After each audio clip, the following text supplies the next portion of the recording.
Welcome to the Olympian Project. I'm Justin Ellis. I'm Garrett Wiley. And today's episode is going to cover what we saw over the weekend. Stage one of the CrossFit Games is over. It is over. The weekend came and gone. Friday, Saturday, a lot of cool programming. We're going to talk a little bit about that. Yeah. But the 5 athletes that are moving from men and women onto Aromas and what we thought about it. So real quick, I just want to get your opinion on how do you think stage one went? Do you think it was, do you think they handled it correctly? Because if you did watch the recaps, people were not happy. Well, obviously following along was not ideal. No. At the same time, when Rogue Invitational went live and you could see some of the athletes going along, I thought that didn't go well as either. It was very poorly done. It wasn't aesthetically pleasing. Yeah. Of course, I guess they didn't want to put up a product like that, maybe, and rush it, but maybe this is the only year we have to put up with that, too. Yeah. So, no, I didn't like it. Yeah. And they didn't really tell us that either. So going into the weekend, I thought, I'm going to have something to watch. And now if I want to watch every athlete, I have to watch about 8 hours of footage because I got to watch this 8 minutes and this 10 minutes and this 9 minutes. The good thing is, though, guys, we got you covered there. We are putting up some of the top athletes that are going on to the next stage into one video and talking about it. So if you want to see some of the highlights of some of the best athletes in these workouts, make sure to go to the channel, like and subscribe, and you can catch up with all these workouts over the weekend. Yeah, to me, it just didn't feel like the games. And I think it's going to get better. I think it's going to be better in the finals. I think, they're doing an actual live stream as if it is in Wisconsin. We'll be able to see that, yeah. So I'm looking forward to that, but it just didn't feel like games week. And I guess technically it isn't games week. It's more of a qualifier for games quarter. week. Yeah, it's weird. And to me, there was a little bit of a vibe of games because I know it's for, who's going to be crowned the champion. As far as the programming goes, what are your thoughts there? Again, we talked about this in the last podcast. If you want to hear our thoughts on that. I love the programming. I still do. I think that the people that we got, the top 5, are the top 5. And it's, kind of interesting. We'll get into that in a minute. There's some big names here that aren't going to the ranch, which is kind of crazy. So when you minimize it down to 5, and again, I don't want to stress and criticize that. I think they're under whatever restraints that they're under in that stage. So it is what it is. They were taking 5. I agree with that. I think obviously bubble athletes, you could argue, could be going, but it is what it is. They were bubble athletes this time around. And so it's unfortunate you have to cut down to anything, like 5 or 10 or any of that, but it is what it is. I think we're going to see some really good competitors over that weekend. Yeah. And excited about it. So starting off with the men, the top 5 athletes that you're going to see in Aromas, of course, at the top there, we've got Matthew Frazier by a huge landslide. Yeah. Followed up by Noah Olsen in 2nd, Justin Medeiros in 3rd, Samuel Quan in 4th, and Jeffrey Adler in 5th. And there's a couple names we know. I don't know if everybody's going to know the last few there. So we're all familiar with Matthew Frazier, Noah Olsen, 1 and 2 from the games last year. Then we have a few, I think Justin Medeiros is a rookie. I don't think this would be his first time competing. Right. If I'm correct. Yeah, so he hasn't been to the games, no. He's definitely somebody that's been on some radars. He won Filthy 150. Yeah. So that's He's been to the regionals a couple times. He's a name that's been coming up. And I believe, Samuel Quant's been around for a little bit, but he's a young guy too. And he's been to the games 3 times now. He's done the team series, regionals. This guy has been around since, and he was a stud coming out at 18 years old too, and made a wave. I think this is going to be a way to get his name back into the mix. We didn't really see much from him last year. Jeffrey Adler, another, he's about 26 years old. He's been to the games 1 other time, regionals as well. Kind of came on the scene pretty quick, and again, the test, I think, was adequate, and they made it. So we're going to see the top 5 athletes. Chandler Smith was just on the bubble, 2 points out from Adler, and that was one of our picks of the top 5. I'm really sad to see that Smith isn't gone. I really wanted to see him compete there at the ranch. A few other names. Goodmanson did not make it. I was rooting for him. I was really hoping to see him make it again. He had a chance for sure. Patrick Vilner. Yeah. Podium finisher multiple times, and he's not going. I guess if compete. if this does create one thing, I can't wait for next year's All In 3 if they're going to address the online portion of this, because they were definitely a little bit hurt, him and Fukowski, about the cuts of last year. Yeah. Now, are they going to have some rebuttal? They don't even have a chance to fight for that podium spot. Vilner had a terrible start to the weekend, taking, what was it? 21st.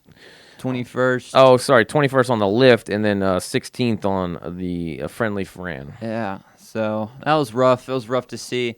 A few other names down here not making it. Jacob Hepner in 12th place. Tim Paulson in 14th. Who else we got? Brent Fukowski started off with a 27th, a 22nd, and a 22nd. Did come into a 5th place and just never had it over the weekend. And it's hard. It's really hard to kind of visually get an idea of what we're talking about because it wasn't broadcasted. Mm-hmm. But an athlete at his caliber was expecting to do more. Yeah, again, sad to see a few names not going to be able to compete for that podium spot this year. But, I'm excited. We got some fresh talent coming in and, willing to prove themselves clearly. They performed great this weekend. So, congrats to them. Of course, Matt Frazier's always a highlight. He got first on Friendly Fran, 4th on the lift, 1st on Diane, 8th on the row, which you don't think that's in his wheelhouse. Still put a top 10 there, 1st in Nancy and 2nd on a handstand hold, which honestly I wasn't expecting. No, I mean, just like give somebody like a specialist something there, right? Yeah. But Matt Frazier still proves that he's as good as anybody at anything. Let's note something here. Frazier took first in every CrossFit workout. Awful Annie first, Nasty Nancy first, Damn Diane first. He took first in every CrossFit workout and consistently finished in the top 10 in every specialty workout. That just shows how good Matt Frazier is. Yeah, it wasn't even close. I mean, Friendly Fran, 3:08. Next time was 3:55 by Noah Olsen. Noah Olsen had a great weekend as well, finishing 2nd. Wasn't close to even competing with the 1st place, but he was pushing back Justin Medeiros for that 3rd place position. And really, Samuel Quan was kind of right there at 450 points. So there was a race. There was definitely a race. Now, again, really hard to monitor that on the way it was, positioned for us. But, Noah Olsen did have a victory on the handstand hold, 1st place there. His worst over the weekend was a 20th there at the very end, so he was trying to open up the door with Awful Annie, but pushed it off enough to stay in 2nd place. Okay, I think that wraps up the men's. Let's take a look at the women's over the weekend as we dive into who's going to Aromas, of course, and this is almost, I feel like we're talking about, the men's side. Not as much of a landslide, though. Claire Toomey at 615 points took first. Brooke Wells, but wasn't far behind her at 580 points. Not as far as you expect, at least. No, I mean, some people would argue Tia is just as dominant, and I'm right there with you.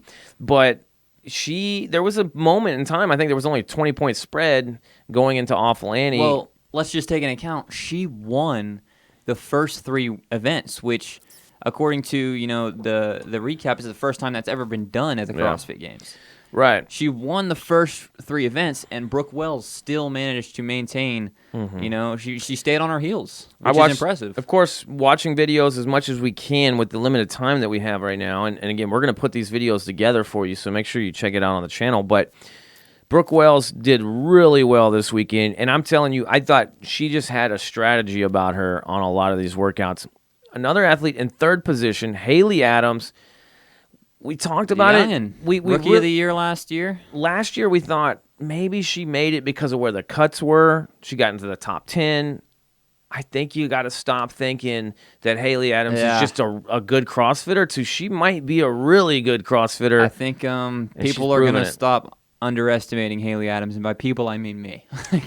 She performed great this weekend. There are some weaknesses. Her worst finish was her front squat, and we all know she's not one of the strongest athletes.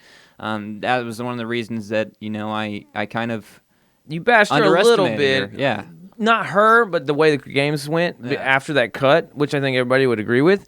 But then she was one of the 10 athletes that were getting to lift a heavy bar after that, and she's just not that lifter.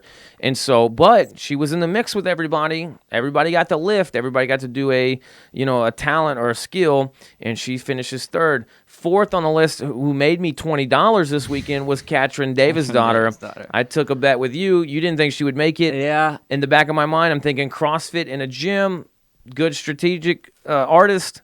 She made it in fourth place. I got to give my props to Davidsdottir. She started out at a huge deficit and pulled a Vilner. She started out, and I think it was, 21st place or something like that? She 12th on the first workout, 27th on the lift. She's not a huge lifter either. And at this point, I counted her out. I was like, there's no way she's going to come back. And I got a text about that, actually, over the weekend. Final day, she really came through and took 2 first-place finishes in Nancy and the handstand hold, which kind of was expected for her to perform well in Nancy and then obviously do really well in the handstand hold. Yep. So she made a big rush there. 5th place, and just by 2 points as well. So we saw 2 points on the men's side, separating who's going to the next stage. Same thing on the women's side. Carrie Pierce at 451 points. Just nudges out Kristen Holte at 449. And even just behind that, Amanda Barnhart at 446. And Cara Saunders, who started off so well, second and a third, she was still only 7 points out from making it.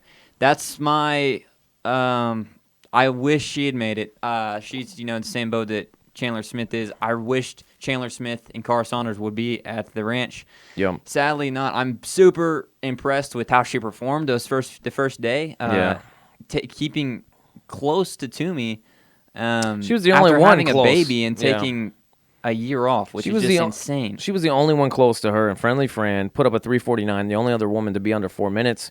And then she did a really good lift, third place on that as well. Then it started to get a little bit bigger workouts, I guess you could say, and maybe she just hadn't had enough time. But her just CrossFit sense was really showing, and I thought she was going to have a chance for sure. So let's talk about a few of the names that are at the bottom here, which I think nobody was expecting. First off, Sara Sigmundsdottir. I mean, right there, she's almost she did make a little bit of a climb, but 21st place over the weekend. She started out in 27th, I think, after block 1. Didn't have a chance. And I think this is just a case of different situation. I think this is just not a mental... she can't compete like this. I think it's just a mental thing. Some athletes... I think she's really well right now. I think she's really fit right now. I just think it's not the place for her to compete. Well, we talked about it. Some athletes are going to thrive in the box by themselves. This is what they train. This is how they train. And then some people perform better under with some adrenaline, some fans cheering. And some people got some people in the gym, but it wasn't the same, right? Being on the tennis court at the night lights and all that stuff. You didn't have that effect. You weren't going to get that effect. It's for everybody. Everybody had the same, pretty much parameters to perform under. And that's why we're not really talking about it. Also, the training. Who trained well enough to know when they were going to do this?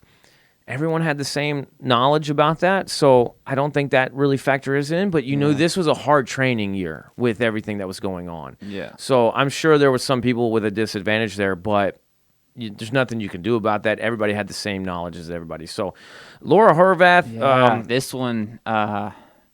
which just tells us it's surprising. Well, it tells us she's just not back yet. She's just not back from. And I mean, she was the only person to get capped, I believe, on Diane. Yeah. And if you watch the workout, her handstand push-ups just fell apart. I think that's what's been bothering her for a while is her shoulder. Yeah. So it's really sad. She did so good her rookie year. Pushing Toomey for that first place spot. And, it just hasn't made a comeback since that. Samantha Briggs, 25th, just behind her. To me, it's not a surprise, but I think it's just a message of, she's moving that direction. And to make it is a huge accomplishment, right? I mean, you had to qualify through the Open. She still got it. Tied for 6th in the row, which is awesome. Yeah. If there's one event you expect her to do good, and it was that one. So she's 38 years old. I don't know if there's a male athlete at 38 years old that just plays a factor. I'm 30, almost 36. I know the difference, from being 30 to 36. So, that might have been a big factor there and has been, and is kind of climbing that way. A big name that's more social media big name who had a chance early on was Danny Spiegel. Yeah.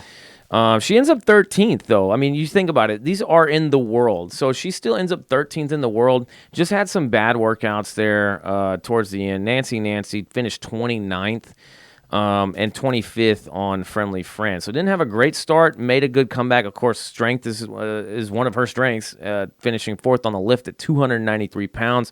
She also finished 3rd on the rows. So you kind of expected that a little bit as well. Handstand hold finished 10th, and but again, in one of the main CrossFit workouts there off Lanny, she finished 25th. So it's just too many big 20s there. Yeah, so top 5 here, definitely more familiar than the men's side. We're going to have a few more familiar faces. Still sad to see people like Barnhart and Saunders not going to be there. But that's just the nature of the games this year. You're just not going to see everyone that you want to see compete. No, and it is the games, right? This was a portion of the game. So congrats to every athlete that got to this stage. It just means, like last year there was cuts. This is a cut. We don't want to see it because you want to see everybody do the tests. And I think we'll get back to that in the CrossFit Games with the new owner, Eric Rosa, and everything. So it's just under the circumstances this year. All right, that's going to be it for our recap of the Stage 1 of the CrossFit Games 2020. Let us know what you guys think. Leave a comment telling us what you thought, or if there's anyone that you're sad is not going to be able to compete for a chance at the podium. If you tried the workout, maybe comment. I know a lot of people have tried a lot of these workouts. They were, of course, in the box. Comment your time, what workouts you did. And don't forget to like and subscribe so you can follow along. We're going to be breaking down these workouts with the athletes that are going on to the next stage. So how did these athletes perform side by side with Damn Diane and Nasty Nancy? All that stuff will be on the channel moving forward.